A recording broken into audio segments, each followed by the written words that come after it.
홍시의 사열 라디오. 지금 시작합니다.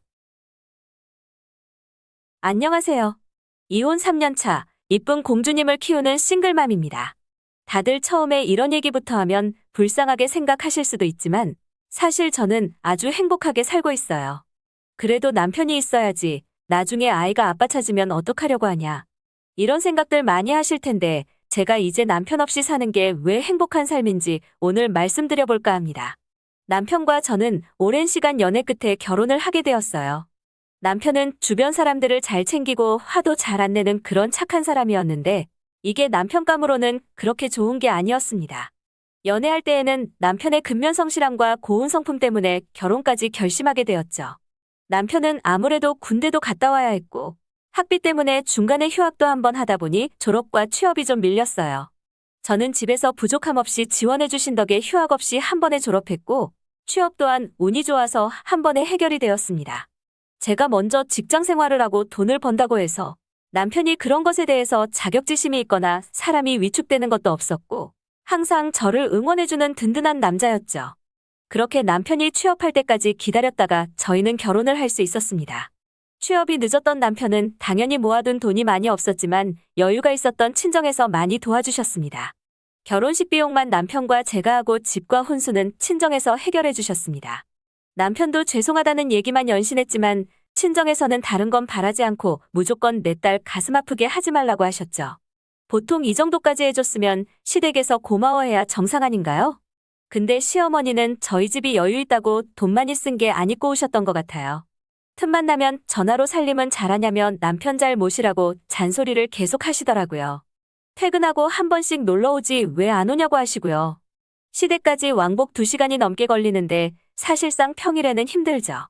그러다가 한 번씩 가면 없는 일도 만들어서 뭘 자꾸 시키려고 하세요.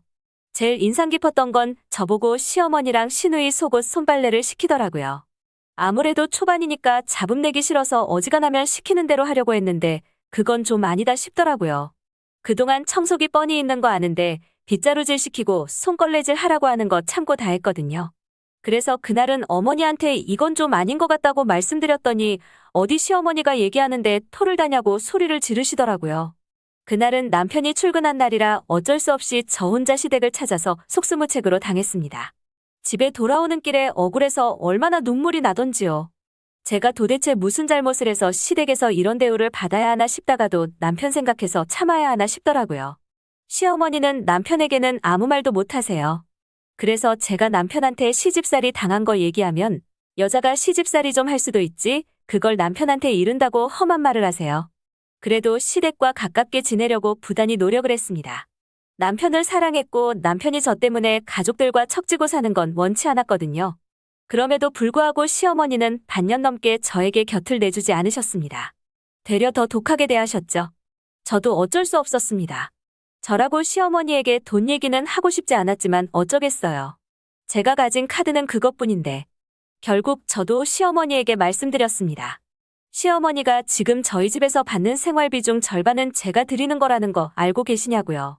그랬더니 돈 가지고 생색내냐며 남한테도 못할 그런 험한 말씀을 하시더라고요. 어린 것이 어른한테 돈 가지고 유세 부린다면서요.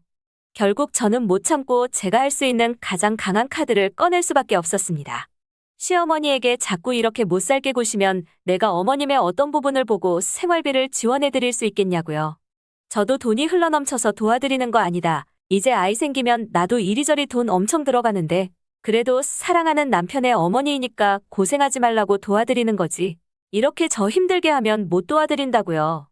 시어머니가 당황해서 돈 가지고 그런다고 치사하다고 뭐라고 하시는데 시누이도 옆에서 우리 집 부족하다고 지금 무시하는 거냐며 말이 너무 심한 거 아니냐는데 어이가 없더라고요. 저도 어쩔 수 없었습니다. 남편에게 더 이상 시댁 못 가겠다고 당신하고 결혼한 거지 시댁 불려가서 고생하려고 결혼한 거 아니라고 했습니다. 그때까지만 해도 남편이 미안하다며 앞으로 시댁 갈 일 최대한 적게 만들겠다고 하더라고요. 그 이후로 한동안 시댁의 고통에서 벗어났더니 스트레스가 줄어서 그런가 임신이 되었습니다. 시댁의 생활비는 못 드린다고 했었지만 제가 안 드리면 결국 남편이 혼자 다 부담해야 했기에 시댁 생활비는 꾸준히 드렸죠. 시댁과도 이제 크게 볼 일도 없고 결혼 생활이 순탄할 줄만 알았는데 남편이 제 뒤통수를 시게 때리더라고요. 사회생활이라고는 중소기업 2, 3년 다닌 게 전부인 시누이가 갑자기 창업을 하겠다고 하더라고요.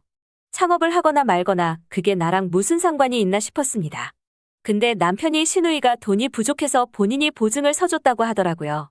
보증 서준 것도 어이가 없는데 그걸 저한테 저렇게 떳떳하게 얘기하는 건 더 어이가 없더라고요. 아직 시작도 안 했으니까 빨리 물으라고 남편 끌고 정말 오랜만에 시댁으로 갔습니다. 남편은 난처한 표정을 짓고 있고 시누이는 저한테 한번 믿어보라면서 자기 잘 알 수 있다고 하는데 잘하거나 말거나 그걸 왜 우리 집 돈으로 하냐고요. 그랬더니 시어머니가 저한테 얘기하시더라고요. 며느리라고 하나 들여놓은 게 돈 가지고 온갖 유세를 다 떠는데 우리가 그럼 맨날 그 장단에 놀아나야 하냐고요. 자기들도 경제적으로 독립해보겠다고 장사라도 하려고 하는데 그게 그렇게 안이 꼽냐며 되려 저에게 호통을 치시더라고요. 아니 창업을 하던 배달을 하던 신경 안 쓰는데 그걸 왜 제 남편한테 보증을 세우냐고 따졌습니다. 그랬더니 시어머니가 보증 서주는 게 뭐가 문제냐고 다 정상적으로 상환하면 되는 거 아니냐고 큰 소리를 치시더라고요. 그래서 저도 얘기했죠. 장사가 그렇게 쉬우면 개나 소나 다 장사하지 왜 안 하겠냐고요.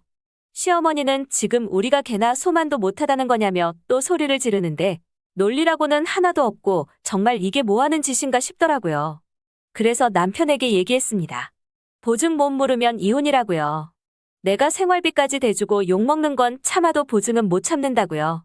그리고 이건 단순하게 돈이 문제가 아니고 네가 나에게 상의도 없이 독단적으로 행동한 것에 대해서 배신감을 느낀 거라고요. 이렇게 상의도 안 하고 맘대로 행동하면 뭘 믿고 남은 인생을 함께 하겠냐고 따졌습니다. 남편은 끝까지 그러지 말고 동생 한번 믿어주자고 하는데 저는 안 되겠다 싶어서 얘기했습니다. 이혼하고 그냥 맘 편하게 도와주라고요.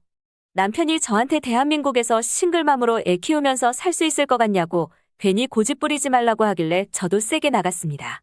애 안 키울 거니까 네가 데려다가 키우라고요. 양육비 줄 테니까 애도 키우고 네 동생 대출도 갚고 네 어머니도 모시고 혼자 다 해먹으라고요. 제가 세게 나가니까 남편도 주춤하면서 왜 그러냐고 다시 한 번만 생각해보라고 하더라고요. 그러면서 어차피 처가는 경제적으로 여유 있지 않냐면서 이렇게까지 해야 하냐고 하는데 한 번 수틀리니까 정내미가 확 떨어지더라고요. 우리 친정이 여유 있는 게 우리 부모님 돈이지 내 돈이냐고. 그리고 내 돈이어도 난 도와줄 생각 없다고. 그동안 날 그렇게 괴롭혀놓고 이제 와서 내가 뭐가 이쁘다고 돈을 빌려주냐고. 말 같지도 않은 소리 하지 말라고 했습니다. 결국 저희는 그렇게 갈등의 골을 좁히지 못했고 결국 이혼할 수밖에 없었습니다. 양육권은 당연히 제가 가져왔고요. 남편은 처음 몇 달은 꼬박꼬박 양육비를 입금했는데 몇 달 지나니까 바로 밀리더라고요. 얼굴도 못 봤다고 자기 새끼 아니라는 건가 싶었습니다. 양육비 왜 입금 안 하냐고 연락할까 말까 고민하다가 받을 건 받아야겠다 싶어서 연락했습니다. 출산은 잘했는지 아이는 어떤지 이런 건 묻지도 않더라고요.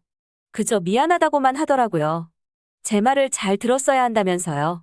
창업하겠다던 시누이는 인테리어 공사 단계에서 사기당하고 결국 오픈 전에 이금융까지 손을 뻗었다고 하더라고요. 더 들어봐야 매달리고 앓는 소리만 할 것 같아서 됐으니까 입금이나 하라고 얘기하고 전화를 끊었습니다. 그리고 얼마 지나지 않아서 시모에게서 연락이 왔습니다. 손주를 얻어놓고 조부모한테 인사도 안 시키냐고. 그게 어디 법도냐면서 못 배워먹었다고 그런 걸 잘 가르쳤어야 했다면서 혀를 차시더라고요. 전 시모에게 얘기했습니다. 지금 상황 파악 제대로 안 되시냐고요. 당신 아들 귀책으로 이혼해서 양육권 뺏긴 거라 당신은 우리 애 볼 자격이 눈꼽만큼도 없다고요. 그랬더니 시어머니께서 저한테 어디 어른한테 자격을 따지냐며 험한 말을 하시는데 저는 시어머니한테 욕을 하도 많이 먹어서 정말 오래 살 거예요.